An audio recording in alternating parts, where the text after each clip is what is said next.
Have you ever walked out of a meeting thinking, I really had something important to say, but the moment just moved too fast? Or ever wondered why your quieter way of leading, even when it's thoughtful and strategic, still seems invisible next to louder personalities? Welcome to The Introverted Leader, a podcast helping introverted professionals embrace your underrated, quiet strengths to get promoted and earn what you deserve. I'm Greg Weinger. I have over 25 years of leadership experience, and yes, I am an introvert. Today, I'm speaking with Stacey Chazin. She's a leadership coach, keynote speaker, and founder of iFactor Leadership. Stacey specializes in helping introverts break through what she calls the extrovert ceiling, that invisible bias that keeps introverts stuck, underpaid, and overlooked. With a background in health policy, organizational leadership, and Myers-Briggs certification, she spent years coaching professionals through high-stakes moments where quiet leaders often get drowned out.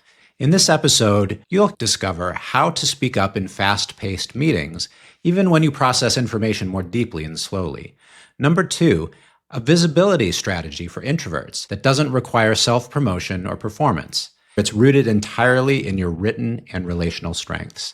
And number 3, how to manage your energy in extroverted cultures so you can perform at your best without burning out. This episode is packed with tools that you can apply right here today so you can show up with quiet authority without becoming someone you're not. I really hope you enjoy this conversation as much as I did with Stacey. Introverts earn nearly $10,000 less on average than their extroverted counterparts. And while half the U.S. population is introverted, a mere 4% of leaders are introverts. Folks, this is not because introverts are less capable. In fact, research proves the opposite. Absolutely great to have you on the show. Welcome, Stacey. Thanks so much, Greg. I'm thrilled to be here. Awesome. Well, I am astounded by those statistics. I mean, I know intuitively these things are true. Really, 4%, really? Is that right?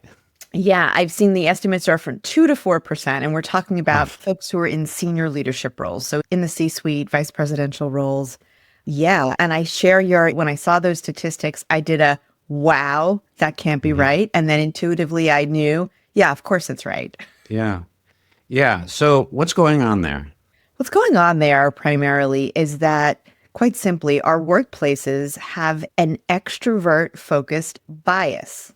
That traditional definitions of leadership really emphasize the strengths, gifts, and approaches to work that extroverts have versus their introverted counterparts. So we're talking about people who are louder in the simplest terms, people who like to socialize, to network, who are out up there in front of a crowd, within a crowd, have that larger than life personality. We've been conditioned to think that those traits equate with leadership.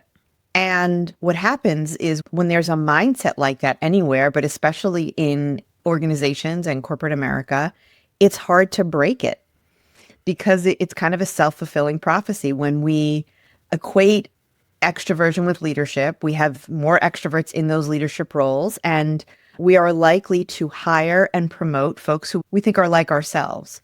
So it's perpetuating. The people who are in the roles are more likely to be extroverted, and they're promoting the other folks who are more likely to be extroverted.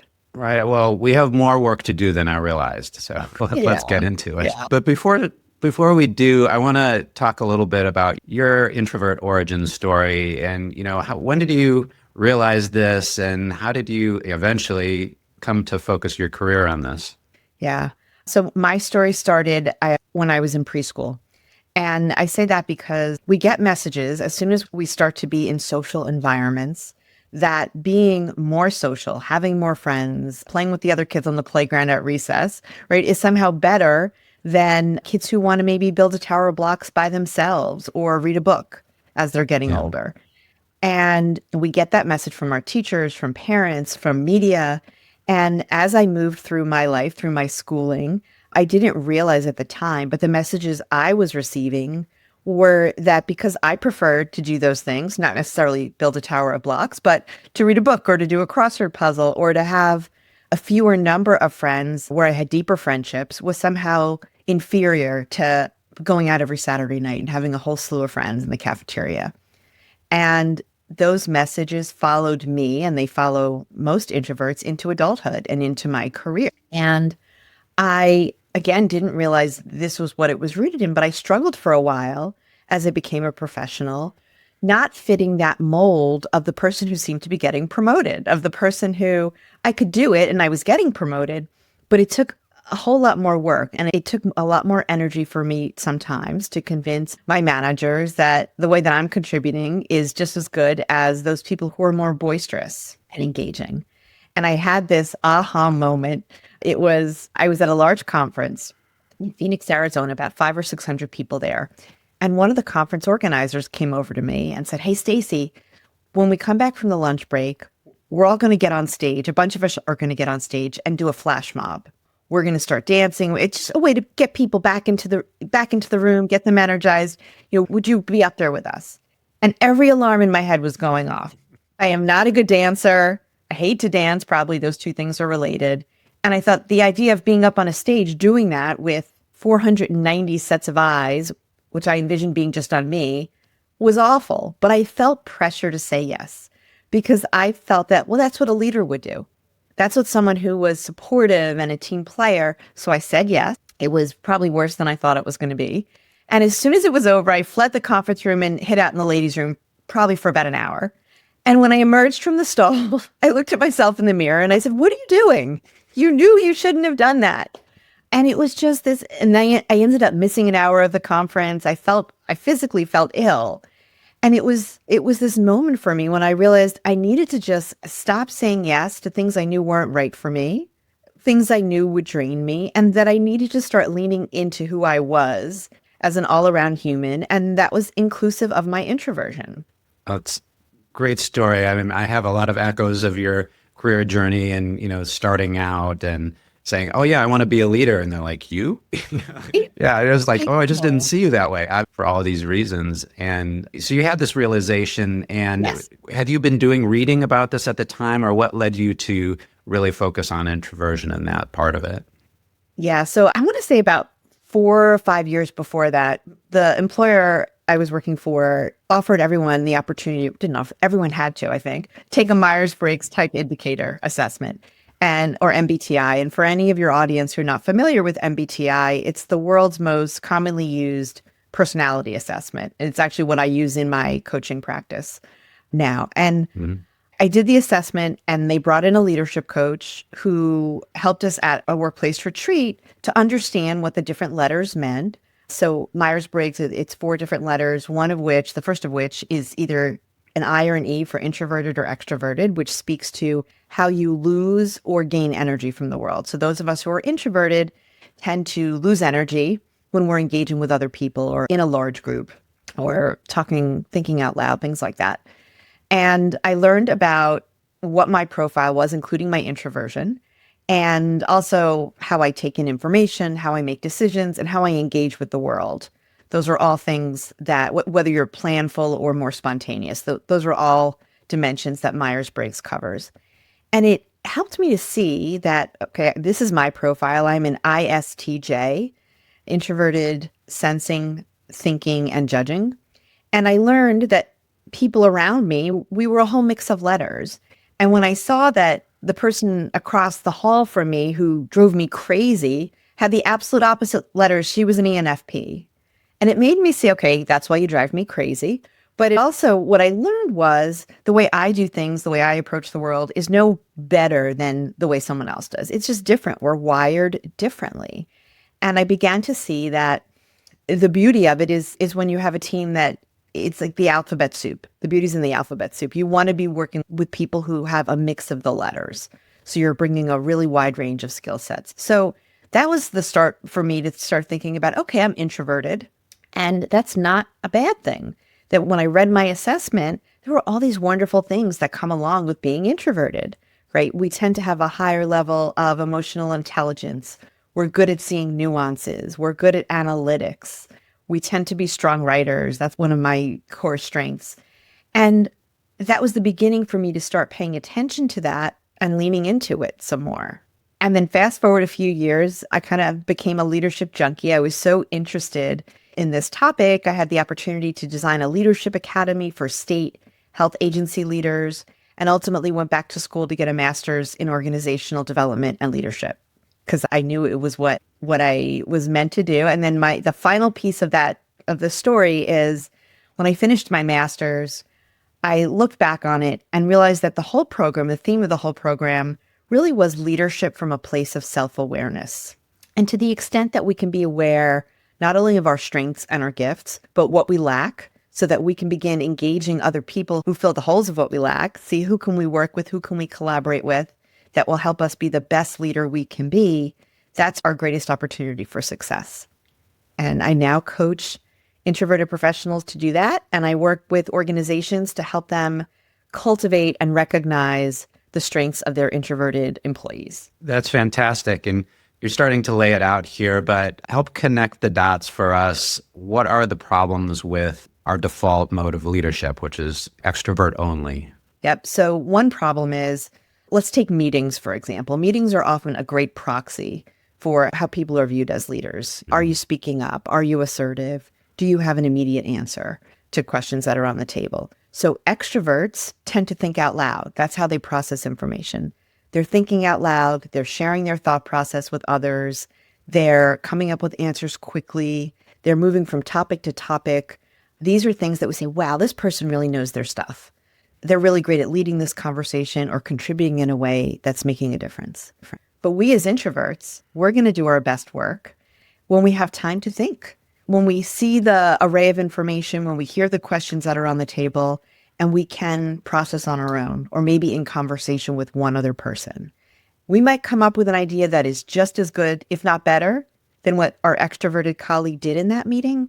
But that is not seen as being a leader in the way, that speed and flexibility and being able to cover all these topics in one sitting. That's what we equate with leadership. So it puts us at a disadvantage. That's been a theme that I've tried to call out just from my personal experience. The meeting is that in a microcosm, in a snapshot. So you started to develop frameworks and things like that. Maybe could we start talking about your leadership formula and what types of topics are you covering there? Yeah. So the framework that I use is called appreciative coaching. And the notion of appreciative coaching is it's an entirely positive asset-based approach to growth, planning, and goal setting. So typically when we're planning strategically as an organization or you're working on goals individually, typically there's a tendency to say, okay, what am I falling short on and how can I improve that? What's not working? And coach, please help me. What can you help me to do to become better at this or to become a better networker or a better communicator? What appreciative coaching does is it starts off by helping an individual identify what's great about you, what's working well for you. And the research overwhelmingly shows that when we focus on our strengths and use those in our career, in our personal life even, and we try to build upon those, we have a much greater chance, we have greater opportunities and a significantly greater likelihood of growing and succeeding than if we focus on trying to fix what either we think is wrong with us or someone told us is wrong with us. So what I start off with my clients, my coaching clients, is we do something called, we reflect on peak experiences. And peak experiences essentially are times in your life, especially at work, when you felt like you were at your best, when you felt like you were making a difference, you were having an impact, you were having an opportunity to bring all of your skills, values, experiences, perspectives to the forefront. And when you start to identify a number of peak experiences in your life, you'll begin to see commonalities in terms of what were you doing? How were you approaching it? What role were you playing? So for example, introverts tend to be very good at, have a high level of emotional intelligence, reading nuances, managing conflicts. So you might see that, wow, a number of my peak experiences involved helping teams or individuals come to difficult decisions because I was able to see the connections, to see ways that they could meet in the middle or meet everyone's needs in a way that was acceptable to the group. We'll start off that way. What are your peak experiences? And then what are the strengths that you were bringing to bear? And that full group of strengths and values and perspectives are what is known as your positive core. It's essentially the best of who you are. And then the rest of the coaching builds on that positive core. What is the dream you have for yourself as a professional? And how can you use your positive core to get there? entirely rooted in the positive. It doesn't disregard the negative. But if there are challenges in a workplace or challenges in a person's development, the questions are always, how can you use your strengths to improve it? When have you had a situation like this in the past? And how did you address it in a way that was successful, that relied on your strengths and your skills? That's the crux of it. Right. And obviously, if introversion and extroversion is hardwired, then you're going to be leaning into your strengths as an introvert. And that Yes. involves some self-awareness and self-acceptance of who you are. And then what do you say to people who are like, well, everyone is just telling me I need to speak up more, and I gotta be Yeah. more assertive and kind of dominate my way if I want to get ahead in my particular company. Yeah. Well, a couple things. One is I like to suggest to people, I say this to teams and to individuals, the first time a team comes together, whether it's a formal team or an ad hoc team, I love to have everyone go around the room and say, what's one thing you want the rest of the group to know about what you need to succeed, what you need to show up as your best? And this is a great opportunity for introverts and extroverts alike, but for introverts to say, for example, I'm going to do my best work. You're going to get the best of me when I have a meeting agenda ahead of time, which is a best practice for everyone, I'd say. When I have an opportunity to give something some thought before responding, when I can meet with you one-on-one, when I can submit ideas in writing. And it lets people see that, okay, it's not that Stacey doesn't know the answer to the question, or she's not as smart or doesn't have as much leadership potential as someone else around the table, but she's going to get there, but this is the way that she's going to need to do it. So that's one thing. And I'll give you a link. I have a resource that's a meetings playbook for introverts with strategies to have your voice heard and your ideas respected in meetings, if your listeners want to check that out. Other approaches to communication is I think you need to show, right? When someone asks you for an idea, speaking up doesn't need to be literally speaking with your mouth. Speaking up can be sending an email. It could be responding verbally, but in a one-on-one situation rather than with a large group. And if someone is pushing, say, no, I need to hear your voice more. You need to speak up. Push back and say, I'm going to give you my best work. You're going to get great ideas out of me, or you're going to get my best thinking. I need 24 hours. Or would it be okay if I give it to you in writing, send you an email? Could we meet over coffee? Could we schedule time to talk about this just one-on-one? Yeah. And I imagine a lot of this, especially senior leadership, this is embedded in the culture, and there may not be very much awareness about that. Have you had opportunities to speak to senior leadership when advising companies, trying to bridge that awareness, or guided people who need to do that for themselves to try to increase that awareness? Yeah. And guiding people to do it themselves, it's giving them phrases to use, saying, I'd like to give this some more thought. I have a lot of ideas brewing right now. I'd like to go circle back to the data. So you're showing that you're being thoughtful. It's not that you're lazy or that you don't want to come up with the answer, but you're going to have it and you have thoughts in your head. But in order to give them your best ideas, your best work, you need that time. So I think giving them insights into how you're wired, essentially, and doing some explanation of why it is that you're not answering right then and there. And ideally, when you have a manager, when you have a boss, that person will learn over time, or even your peers, they'll begin to see over time, hey, when I give Stacey that time, she's doing some pretty stellar work. And that's what she needs. So that's the one thing. And then in terms of talking to senior leadership, I think one thing that helps in talking to them is doing some educating about different leadership styles. Myers-Briggs is a great framework for explaining that, really showing this is how introverts are wired, this is how extroverts are wired, this is what the two things mean for leadership. Here are some things I'd encourage you to be on the lookout for. So, for example, thought leadership can show up in ways that aren't just loud or boisterous or in the moment.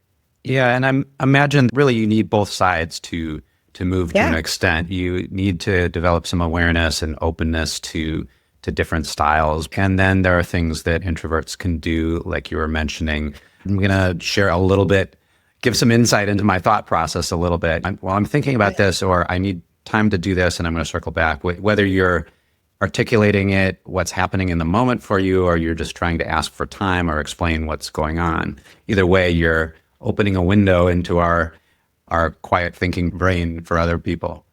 Yeah, that's exactly right. Because especially if you're an extrovert and you're new to thinking it's a mind shift.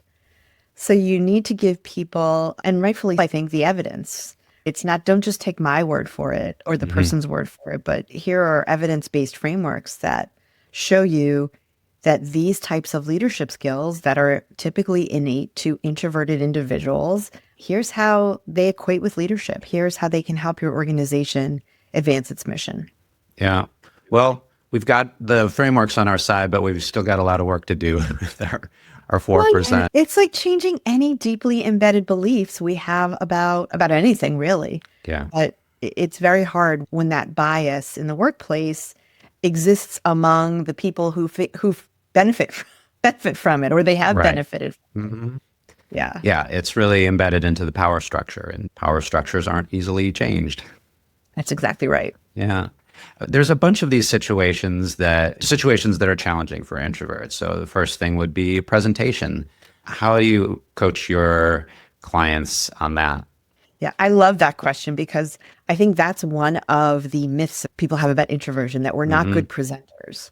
We might not like to present sometimes, but I don't know if that's necessarily associated with being introverted. So I'll tell you, here's why introverts make great presenters. First of all, we tend to be really good at preparing, right? And rarely will you be asked to give a presentation on the spot. So you have an opportunity to create your slides if you're using them, to create your talking points, your script, to practice depending on how formal it is. So presenting aligns with our penchant for preparation.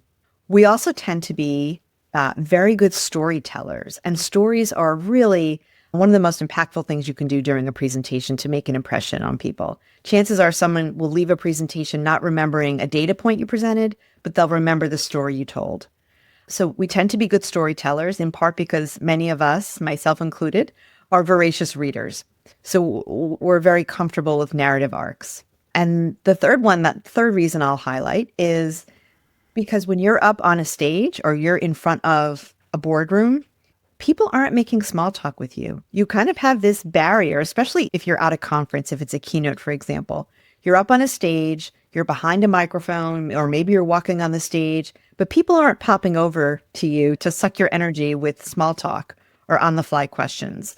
And our energy is really protected in that way. So all of those things mean that we're predisposed to be good presenters. And my recommendation then is do it, right? Seek Hmm. opportunities to present. If they're not coming your way because maybe people assume you're not a good presenter or that you don't want to present, and that will typically happen with introverts, but look for the opportunities, even if they're on a small scale, maybe presenting at a team meeting or a staff meeting, and then work your way up to a small conference. And the more you do it, the more you'll realize that you're very well wired to be a good presenter. You just probably need that confidence. That's right. And I don't know if you found this to be true. To me, a related skill that you can develop for confidence and that side of the thing is leading meetings. Yeah. Because, and that's a little bit of a broader question, is how do you participate and speak up in meetings? And I'll just share mine real quick and then come back to you. Just leading a meeting, you've got a dedicated task. And in some ways, people expect you to be speaking up. So it actually gives you a lot more control of the situation. Mhm. And I recommend that if there's a meeting or an opportunity to lead meetings, that's a whole skill in itself. And that's something that Yes. introverts can do really well too, because we're good listeners or can be Yeah. good listeners. Yeah, absolutely. And you have an opportunity there too to prepare, to come up with your talking points. And it's a great way, I think, to your point, to demonstrate your thought leadership, Hmm. to show that when you're sitting in the front of the table, it's a self contained or a more contained forum for doing that. Yeah. So if you're not leading the meeting, how do you break into sometimes these really dynamic, loud conversations and contribute? Yeah. So, a couple things. One, and I mentioned it earlier, make sure you get the agenda in advance, request it. Hopefully, it'll be sent out anyway, but you want to request the meeting agenda in advance. Take a look at the items on the agenda and figure out, okay, which of these do I want to weigh in on? Is it important for me to weigh in on? Do I have the expertise? Do I have added value to weigh in? And take a look at that. And ahead of the meeting, write a couple bullet points for yourself. And I suggest one bullet point for each of the items, each of the topics that you want to weigh in on. So it makes it for you, you've done the preparation. It takes some of the pressure off because you're not feeling like, oh gosh, there are all these things I want to make sure I say about this topic. And maybe there are more than one, but don't make quantity your goal. So it's not the goal of how often can I have my voice heard? Because, when someone in a meeting, like an extroverted individual, is talking throughout, sometimes it just starts to sound like noise because we've heard their voice so many times. But when someone who's introverted or someone who otherwise hasn't spoken up before and they chime in, you say, well, Greg, he hasn't said anything. This must be important if he's finding this opportunity to speak up, or he must have really given this some thought. It makes a difference when your voice isn't heard as often as someone else's. And then there are phrases you can use to signal that you want to chime in with something, that you have something important to say. And you can do that by saying something like, this is a topic I've given a lot of thought to. I'd like to share my thoughts. Tell them you've been thinking about it. Let them know that what they're about to hear is actually not something you've just come up with on the fly, but it's actually rooted in thought or analytics or something that you've really considered. And I have too, I'll give you the link, a list of phrases that people can use to chime in at a meeting to make sure that they're being heard and recognized.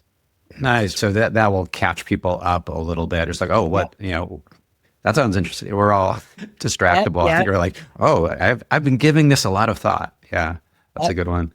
Yeah. Yep. How about holding the floor? Because sometimes you start speaking and that's the pace of those meetings is sometimes not suited to the way an introvert would explain their ideas. Like it's like short form versus long form content of the internet. Right. You can do one of two things. One is I would start off by saying, I'd love to finish my thought before we move on. And you're signaling that you weren't finished. Yeah. And that will not always work because it could be that the meeting does need to move on for whatever reason or another. And so you can then do, I guess, 2A and 2B. 2A would be to say, I do have some additional thoughts on this. I'll share it with the group afterward in an email. Or if anyone wants to come see me about that, I'd love to talk about this some more. And if you're not comfortable saying that, you could just simply do it. Just simply send the email. We didn't have time to finish the conversation about X, and I have some additional valuable thoughts that I want to share. So just because the meeting has ended or they've moved on from the topic at hand doesn't mean your opportunity to continue contributing value and demonstrating your leadership has ended. Yeah, that's a good point. Yeah. Another challenge that introverts have, and probably very related to the promotion thing, is our tendency not to promote ourselves. Well, is that true? And, why should introverts self-promote? Yeah, it is generally true. And really all these preferences and behaviors and skills that we've been talking about today, they will not apply to every single person who has a preference for introversion. But generally speaking, or on average, yes, introverts have a harder time self-promoting because the typical way that we see that's done is aligned with extroverted behaviors. Speaking up to say, hey, I want to let you know, I just did X, Y, or Z, or being more out there talking to people and networking even internally in an organization to be a little more braggadocious about what they've done. And it's super important for us to do this. It's critical for us to do this because the way our extroverted peers are showing up, the way they're performing, they're doing their work, they're engaging, that's a lot more visible than the way we're doing it. Mm-hmm. And when that's what's seen, when people are thinking about it, okay, who should we be promoting? Or what kind of raise should we be giving Greg this year? They're going to be thinking about, all right, what have I seen? What have I heard?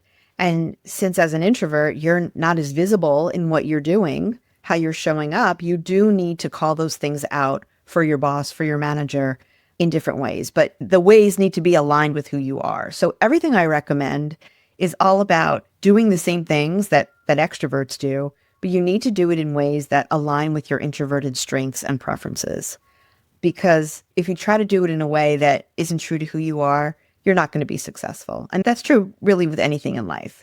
Yeah. You respect how you're wired and you're purposeful in saying, okay, I'm a really good writer. So instead of trying to speak up in staff meetings to let people know about all my contributions, I am going to keep a list of different ways that I've contributed, that I've moved the mission forward, that I've helped our team meet its goals. And before my periodic check-ins with my manager, I'm going to share an email with her saying, looking forward, let's say you check in quarterly, looking forward to our check-in meeting tomorrow. In advance, I want to share a number of things that I'm proud of that I did this past quarter. And not in an in your face, really, how awesome and am I kind of way, but a little bit, I guess, right? You want to not sell yourself short and do it in a way that I'm doing it in writing and I'm collecting data. I'm looking at, okay, I took this action and this is the actual impact it had on sales, let's say. And I'm doing it in a way that lets me prepare. So I'm not just sitting down with my manager if she says to me, so what do you think went well this past quarter? I can actually, I've given that thought already. Yeah. And then as you go into senior leadership, then it's not just what I've done, it's what my group has done, or it is creating visibility for your team or your department. And so it's not just your manager, it's you want people around the company to understand these things. And that can all be accomplished through writing, posting things in a Slack channel, a group email on a certain cadence, and reporting out. So you're creating visibility and finding the opportunities for presentation. And yeah, so, and some of these things will be uncomfortable. How do you talk to your clients about accepting or embracing discomfort? Oh, yeah. I'd say the discomfort, it depends, right? So you don't want to accept and put yourself in situations that are unnecessarily uncomfortable. And or you want to manage the way you show up there. So I'll give you an example. Networking is a situation that makes most introverts uncomfortable, myself included. And I have a resource for that too that I'll give you. How do you network as an introvert without having all your energy sucked? That's not the title, but that's essentially what it's all about. Paraphrasing. So we go to a networking event and we feel like, oh gosh, I need to stand here for an hour and I'm going to have to talk to 20 people and make mindless small talk. And probably that person's going to end up hiding out in the ladies' room like I did after the flash mob, or hiding out in their hotel room or wherever. So the idea is you're in this default uncomfortable situation. What can you do to make it less uncomfortable for yourself? And so that goes back again to how do you network in a way that taps into your strengths and respects your introversion. And what I do is, and I recommend to my clients, if you're going to a conference, for example, for each day that you're there, identify ahead of time 3 people who you want to meet. 3-day conference, you want to try to meet 9 people. And identify who those people are ahead of time if you can. So typically conferences these days, you'll have a conference app where you can see the list of attendees, or maybe there's a website. See who is it that I'd like to meet? What's my goal for each of these meetings, right? Do I want to get career advice? Do I want to talk about a paper they just wrote? Do I want a job? Whatever it is, identify, okay, I want to meet Joe and I'd really like to get his feedback on this study that I'm working on right now. So that's why I want to meet Joe, and come up ahead of time with an opening line for when you approach Joe. Joe, I'm Stacey Chazin. I really enjoyed reading about your research in this field. I'm working on a study that I'd love to, could we chat about it? So once you've checked 3 people off your list for the day, give yourself some grace. You've done it, and don't try to do any more. And then for the additional follow-up, when you're back at your desk, back at home, connect with them on LinkedIn. Send them a follow-up email that talks about the conversation that you had with them. And as an introvert, you're more likely to remember the details of it. You took notes afterward. And so you're more likely actually to have forged a more meaningful new connection, and you've protected your energy. Yeah, that's good. I like setting that specific goal, and it's helpful advice for networking. There's other things that I've thought about in these events is planning breaks, because you got your 3 people you wanted to meet, but there's all these opportunities for small talk in between these long blocks of time. It's not ideal for an introvert unless they're figuring out how to manage energy in general. And is that something that you talk about planning just through the day for introverts? Do you talk about energy management? Absolutely. Yeah. So as an introvert, right, if we're engaging with people, and this applies to whether you're on Zoom or you're in a virtual or an in-person work situation, when you're back to back to back to back with people and that could be one-on-one conversations or bigger meetings, you're not going to thrive. And so to the extent that you can, try not to schedule back-to-back meetings.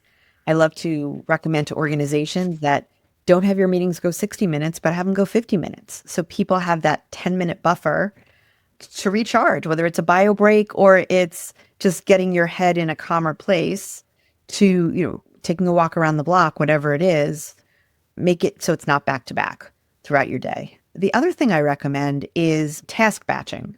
So task batching means putting time on your calendar each day to do particular types of tasks at the same time. And when I say a type of task, I mean administrative versus creative versus strategic versus sales, let's say. When you are switching between types of tasks, it tends to drain your energy more than when you just stay within one type of task for a period of time. And that's especially true for introverts. So block 1 hour, try to get all your administrative work done. Rather than making sales calls at different times throughout the day, block an hour or however long you need to do all your sales calls at once. Work on your strategy all at once. And figure out for you personally what time of day your rhythms align with those different activities. So as an example, I'm a morning person. I have my best brain power in the morning. It's 10:43 a.m. Eastern time. So I think you're getting the best of me right now. I do my best work in the morning. So I will often block for myself creative or strategic tasks to do in the morning.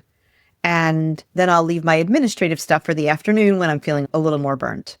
Experiment with that. Maybe you know yourself, and I know I do my best work, or I'm most creative, I'm most bold to reach out to customers in the afternoon after I've had my lunch and I'm feeling really awake for the day. Or maybe you're a morning person in that way. So figure out what works best for you. Yeah, that's really good advice, helpful for people, whether they're in a corporate environment or self-employed or a small business. Is that self-awareness again and tuning into your needs when you have certain types of energy or certain resources that you might not have at other times of the day. Yeah, for sure. And then another thing is you want to make sure that your work environment is aligned with your introversion, meaning the outside noises for us can be more draining, like the din of the office, people having conversations around us. You cannot always control if you're in an on-site environment, you can't always control. Maybe you have a cubicle that's out in the world, but figure out what can you do? Can you wear noise canceling headphones? Is there a conference room that you can go to do some work if you're going to thrive better in the quiet? Can you take a walk around the office complex just to hear some quiet, to hear nature, hopefully, so that from a sensory perspective, you're protecting your energy?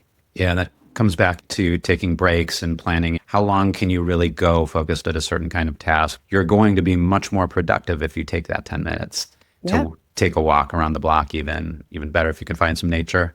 Yeah, absolutely. It's self-awareness. It's knowing, what do I need to be successful? What is the ideal structure of my day to be producing my best work? And again, I acknowledge most people, some do, but most people do not have total control over what that looks like. It could be that your boss throws on a strategic planning meeting at a time of day that's not your best for strategic planning, and it is what it is. But to the extent that you have control over your schedule and to the extent that you can make that happen, it's going to help you. So we haven't touched on relationships, which I think is another kind of hidden superpower for introverts. Yeah. So relationships, when we're talking, I think you mean professional relationships we're talking about, or? Yeah, one-on-one relationships in general. But yeah, in your context, how does that support you in the workplace? I think we're very good at having deeper relationships. We're very good much better at going one-on-one with people. And so what I would recommend is that I know that I have heard this about myself, that I can come across as being unfriendly. When I used to work in an office, I would close my door to work, or I'd close my door when I ate lunch sometimes. And it can make an impression on people that, oh, Stacey doesn't like people, or she's not social. She doesn't want to get to know people. So what I recommend is being purposeful in scheduling those get to know you relationship building opportunities. So it's not that we might not do well hanging out in the break room or by the water cooler, just chit chatting with whoever comes by, but invite a particular colleague, who either someone you work with already or someone you'd like to work with or want to get to know a little better. Say, hey, could we meet for coffee? Could we go out to lunch? And it could be a Zoom coffee or a Zoom lunch, right? We're going to eat our lunch together while we talk on Zoom. A client of mine in my coaching practice told me that there was someone who she meets with, I think every month they do a check-in call, a networking call, and they both put the same Zoom background on. So they meet virtually. They both put a Zoom background on of a beach with the palm trees swaying in the breeze. Right? They're not really at the beach, but it makes them feel like they're both in the same place, at least in the same virtual place. And it's different than having your bookcases behind you. That's cute. Yeah, I thought that was great. And so the one-on-one, and I think you need to, like I said, you need to be planful about it. You need to not just do it spontaneously and hope it's going to happen, because the opportunity to chat with someone might not be at a time or in a space that's conducive to how you're going to be most energized and show up as your best self. Yeah, agreed. And especially to expand your leadership or your influence, one-on-one conversations, in my experience, has been a key part of that as an introvert, because you really establish the rapport and the relationship and the deep trust with people that comes into the meetings. And it's useful and supportive in all kinds of situations. Yeah. Yeah. And that's what's worked for me. And I continue to do it on Zoom. I've even seen some folks who will send a new colleague a $5 Starbucks gift card and say, hey, how about we each get a Starbucks or a local coffee shop, whatever it is, and have our coffee together over Zoom. Yeah, it sounds like you're observing or coming up with creative ways to create those bonds, even though it's in a virtual environment. Yeah, and that's probably something extroverted folks can benefit from too, right? Because we're a permanently altered world in this hybrid work world we now all live in to some extent or another. On balance, do you think that's been better or worse for introverts? I'm going to say on balance, better, but not 100%. So I'll give you some caveats to it. I think it's better because, well, it's going to vary by person. So it's going to vary based on what your homework environment is like, for example. So I'll say I'm an empty nester. When I take a break between calls, I can go anywhere in my house and no one is here. My husband is in his office. My kids are launched. They're adults. But if you are a parent of children who are in the house, especially very young children, it might be a little harder for you as an introvert, because if you leave your office, your home office, you're not necessarily getting that quiet. There might be chaos all around you. But I do think for the most part, it's given folks more control over interacting with others. So generally speaking, like if I take a coffee break, let's say, I go downstairs in my kitchen, no one else is there. In an office, there are generally people there. That's one thing. So that being said, I will say one of the reasons it's maybe not better for introverts is that I think we need to be even more purposeful in connecting with people. That it's a lot easier for us just to close the laptop and say, oh, I don't need to engage with people because I'm not at the office. So we don't get those reminders as much as other people do. And we have to say, you know what?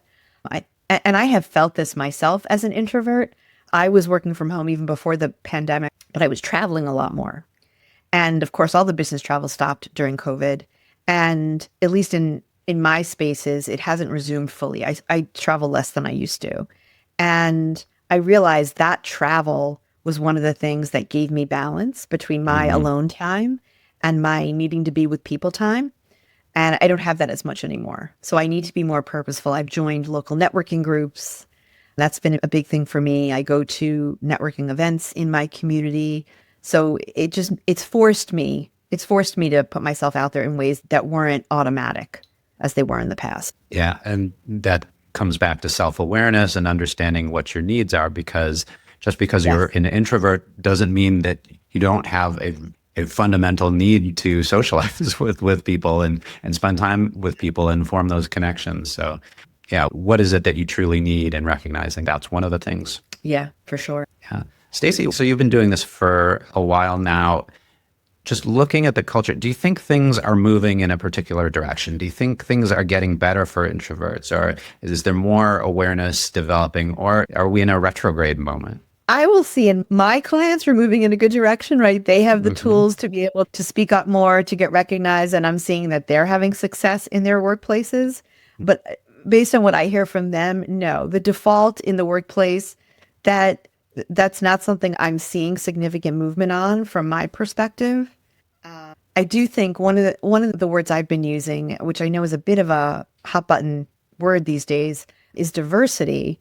When we think about diverse working styles and diverse approaches to work and diverse ways that people are wired to be successful, I've been trying to have those conversations a little more and inject that word into conversations with employers and teams and HR managers. That one of the ways we want to make sure we are inclusive is when we think about leadership, that we're not just thinking about leaders as one particular type, that we're Hmm. diversifying our leadership pipelines.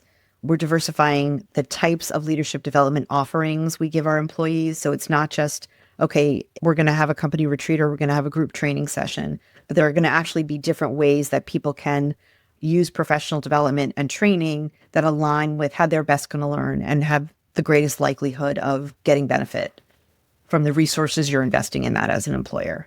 So yeah, the short answer is no. From the employer perspective, I can't say I've seen a shift quite yet. Yeah, yeah, that's interesting. And that is an angle that I've heard of people working in HR. Even I was speaking to somebody on my show where she explicitly addresses introversion and neurodiversity through the lens of diversity in HR and in Europe. And I think that's working. So maybe that's our angle.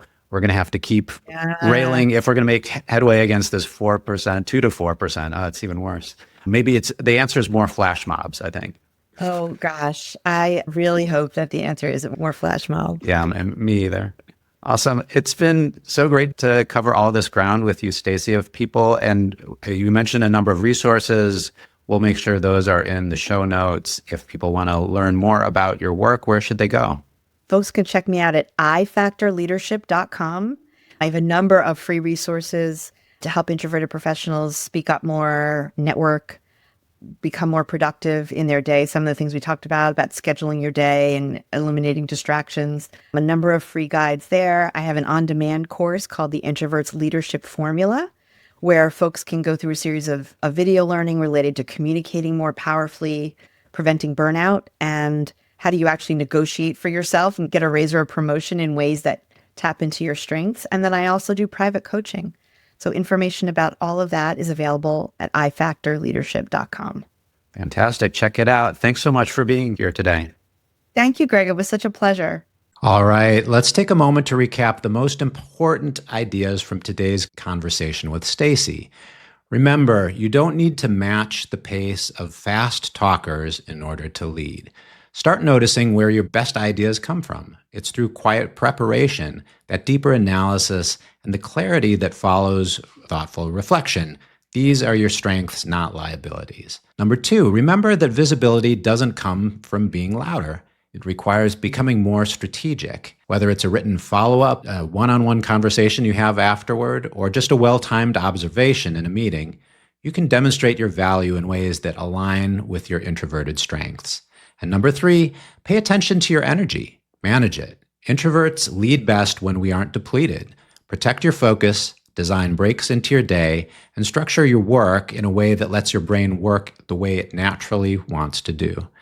If this episode has helped you see your quiet strengths in a new way, make sure you're subscribed. Every week, I share practical tools to help you rise in leadership because of your introversion, not in spite of it. Subscribing ensures you never miss a new episode. I'm Greg Weinger. Keep leading quietly, and I'll see you next time.